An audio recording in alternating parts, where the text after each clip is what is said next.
I'm Polly Moore, but more importantly, I'm Lauren's mom and Samuel's Graham's.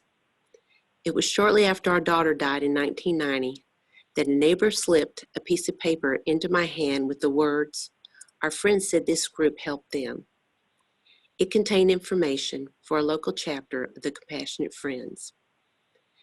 Going to my first meeting was one of the hardest things I've ever done. It was the last place I wanted to be, the last place I ever imagined I'd be, but the best place I could ever have been after the death of our daughter. The first several meetings, I could not say a word. I just quietly cried, but I was listening. With time, I realized this was a safe place to come and talk about my child, about my feelings, and to cry, because everyone understood. They'd all been there. I learned coping skills and found hope and comfort in dealing with my grief.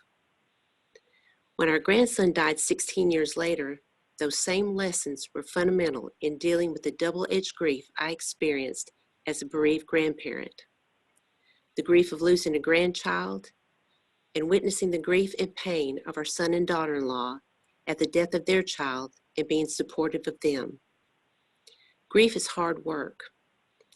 And because of the Compassionate Friends and the selfless volunteers over the last 50 years sharing their time, talents, and energy to help fellow grievers, no one has to make this journey of grief alone.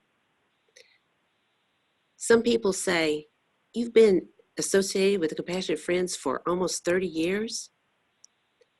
And they wonder, are you still that raw? Is your grief still that great?